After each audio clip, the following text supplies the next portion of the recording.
Hey, my reactor. So, I'm on chapter 18, and it states, I know we need money, and we're going to move on that when we can. But that ain't the priority right now. Slade. It has been 2 years since Slade Baker touched his mother for fear he might hurt her. It has been even longer since he touched a woman.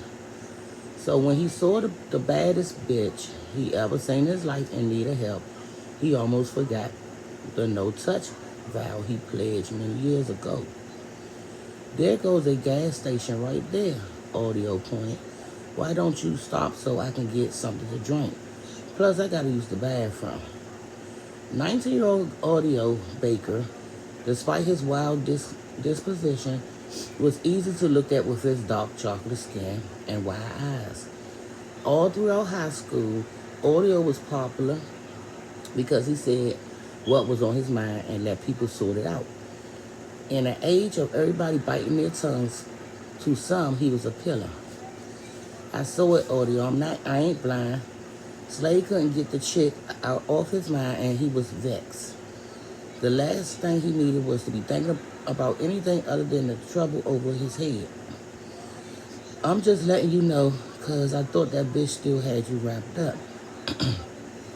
Slade shook his head and pulled into the station. When he found an available pump, he parked his green Ford Expedition. Slade's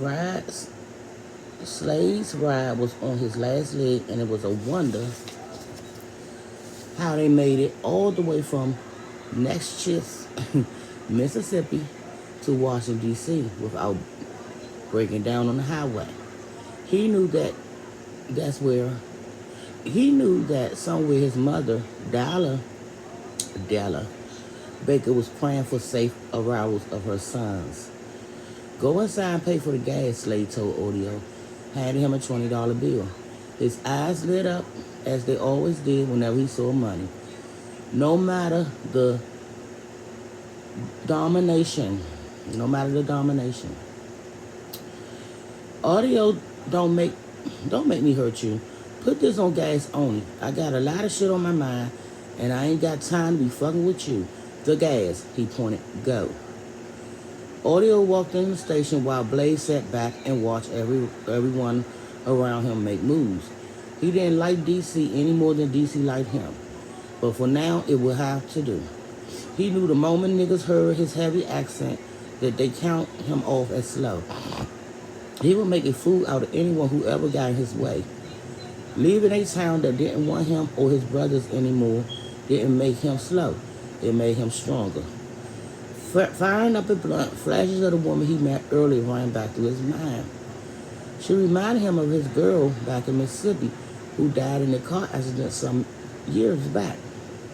When he first saw her in his cousin's Markey building, he thought God was fucking with his mind because all of the bad things he'd done in his life, But she was real, and he felt the connection.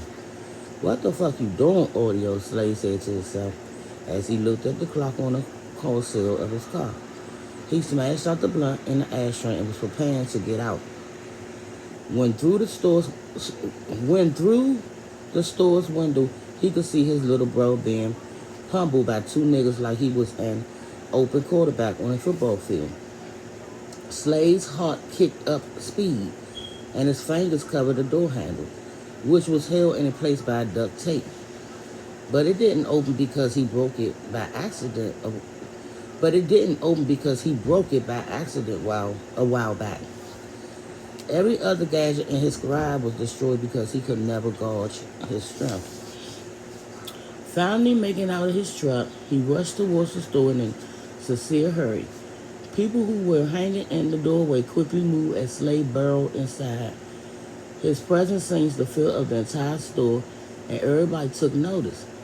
His fist was clenched tight and his jaws flexed when he saw strangers lay hands on his killed brothers. Ideas of mass homicide were on his mind if one follicle was harmed on his brother's head. When Slade spotted Audio, A grin rested on his face when he saw him handling his own with blow after blow. But when Slade made it to the brawl, he lifted one of the dudes off his brother by the back of his coat and tossed him across the counter. Then he grabbed another and threw him into the store window, which shattered against his body weight. The third man he tossed into the air and he flew into a rack of potato chips. When a fourth man tried to help out, who had nothing to do with the shit, Slade grabbed his arm, broke it, and he screamed out in pain. When it came to reckon with the hands, not too many dudes had shit on him. If they wanted to put him out of his commission, it was best to use a bullet because he been hit with the best, from best to knives, and he always came out on top. His body reflected injuries from battle won, never lost. He enjoyed inflicting pains on people who did him wrong. When the fight was over, Slade yelled, "Let's go, Audio." He helped him off the floor. Audio grinned at one of the men laying by his feet and spit in his face. "Fuck you, nigga." "It's time to bounce," Slade said. "Later for all that other shit." Slade looked at the man who was stirred on the floor due to the damage he caused to their bodies and stepped over them on his way out the door. "I knew some shit was going to happen." "But what about the gas?" Audio asked. Slade didn't feel like talking because his brother disobeyed him. So Audio, without another word, ran behind him as they jumped into the truck and sped out of the parking lot. The sounds of sirens indicated somebody called the police, and that was the last thing they needed. Wanted already in Mississippi, they weren't trying to add Washington, D.C. to the list. After getting far away, he looked for another gas station. Slade drove inside for 5 more minutes before finally looking at Audio. His breath was heavy, and he felt like checking his chin. He didn't have to ask to know what happened in the store was Audio fault. Slade took his coat off and threw it in the back seat because he was so mad he was dripping in sweat. Rolling the arms up on his black thermal shirt, the tattoo that read Slade on the back of his arm, his left forearm, was scratched lightly. He didn't even feel it when it happened. The tattoo was in capital black letters except the letter A, which was red, with the end of it foaming a sword. It was one of the many he had on his body. When Slade thought he was calm enough, he decided to check Audio for the fight back at the station. Audio was looking out the window trying to avoid his brother when Slade asked calmly, "Where my money?" Never looking at him, he said, "What money? You want me to pull this truck over, or do you want to stop playing games?" Audio looked at him, reached in his pocket, peeled a $20 bill from a small sack of cash he somehow inherited, and placed it in Slade's hand. He had more money on him now than before he stepped out the truck. What happened back there? Slade's eyes moved over him slowly before focusing on the road. "And don't hold shit back. You never were good at lying." Audio turned the radio on and Kanye West's voice sounded in the background.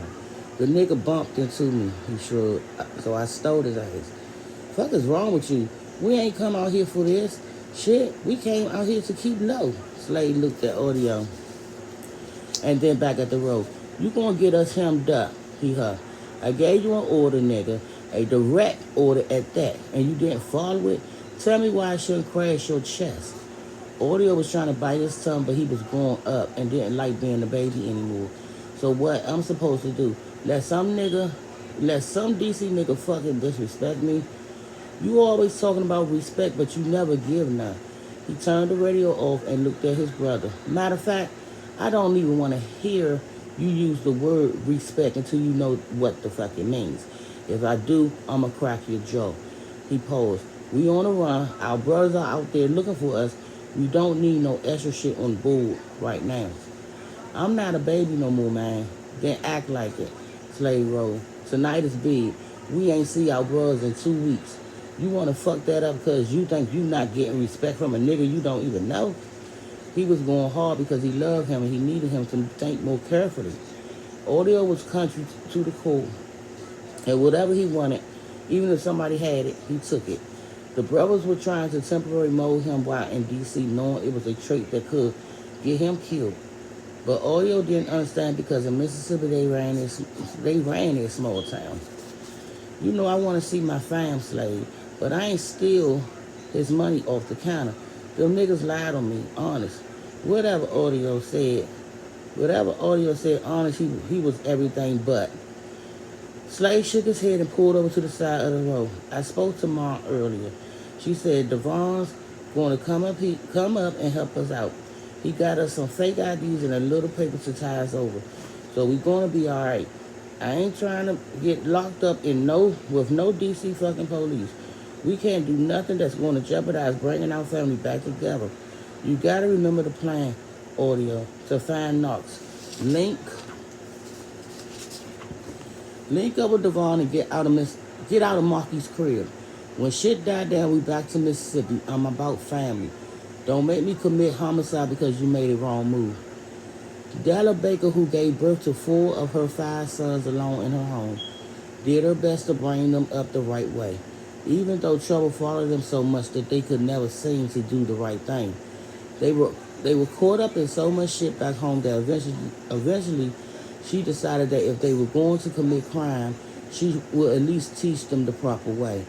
None of her sons knew how Della was able to break the law so easily. For real, they didn't want to know. Under her leadership, they did everything from stealing cars to moving small amount of drugs in the city they called home. And when shit went wrong and somebody needed bail, Della would throw fish parties to get her sons out.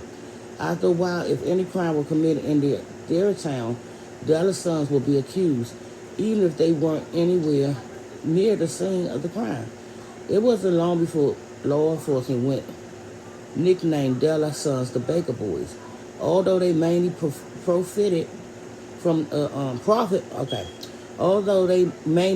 from the legal alcohol operation she ran out of the house. Each of her sons favored a different crime. Slade stole cars. Audio stole anything not bolted down. Killer, unlike his nickname, gambled heavily and loved weapons. Major sold weed, and Knox robbed houses. Although the police knew the Baker Boys were usually up to something, prior to what happened a few weeks back, they liked her sons. But that was before the Baker Boys signed a deal with the devil. Things were in motion for Slade and his son and his brothers, and there was no time to stop. First, they had to find their middle brother, Knox, who fled earlier with the evidence to keep them alive and out of prison. They all waited for his call, which up until this point hadn't come. Not only were his whereabouts crucial to their freedom, but it was also necessary for the sanity of their family. Audio, if you didn't steal from them niggas, where did you get that money? What money? The money in your fucking pocket. Slade shook his head. I ain't got no. Audio was preparing to lie when Slade reached into his jeans and pulled out the dough. Then he hit him in the chest as lightly as he could, but hard enough to knock a few breaths out of his body. Balling the cash up and putting it in his face, he said, "This money. I been had that." He lied, rubbing his chest. His lightest punch was murder. Where did you get this shit? When we left Natchez, you were dead broke. Now you got paper. When I paid for your food and shit all the way up here, Audio had his head down. I'm tired of never having enough. A few tears escaped him. He hated crying in front of his oldest brother. How come we can't never have nothing? How come we always gotta take stuff from other people? Shit gonna get better. I know we need money and we're gonna move on that when we can. But that ain't the priority now. Slade peeled a 50 back from the stack and handed it to him. Hold up. Why you get to keep most of the cash? He asked, examining a $50 bill in his hand. I'm the one who took the shit because I know what to do with it and you don't. That's why. Slade pulled back into traffic when his phone rang. And that's $50 more than you had a while ago, too. Slade answered the phone. It was his mother. Hey, Ma, any word? Slade, the boy's not going to be able to meet you today. They called you. They'll call you when it's time because they haven't made it to DC yet. They can't call me from this number anymore because I'm about to move again. I think them people found me. His heart dropped, but he was happy for that. For now, she was safe. But I got more news. I'm going to have to push on you. That ain't good, too. His heart skipped. Thinking this brother might be dead. What's up? Son, it ain't good. Slade frowned and drove slower. You got word on Knox? If it ain't about my boy, Slade. It ain't about my boy, Slade as hell in relief. They found your cousin Devon's body roped to a car. He was dragged a few miles out on the dirt road before they finally killed him. We barely recognize him, Slade, because his face has been rubbed off on the gravel. No nose or lips. Your Aunt Bessie is beside herself. Those motherfuckers done took shit to the next level. Slade swallowed the hurt and held it in his gut. He needed to be strong for his family. How you doing, Mom? I mean, how you really holding up? I'm Della Baker. I guess I gotta be alright, don't I? My sons are still alive and they need me to keep it together. I don't want y'all worrying about me. Just find Knox and your brothers. I'm counting on you, son. He could hear that her voice was different and knew she'd been crying. Let me go. See about my sister. I'll talk to you later. Slade entered the call and drove in silence. While Audio waited for the word, what happened? Audio asked. Big bro, what's wrong, Mom? Okay. Somebody killed Devon. Audio dropped his head, looked back at Slade, and said, now what? So I will continue with chapter 19 on Monday. And it states that you mad at me over stupid.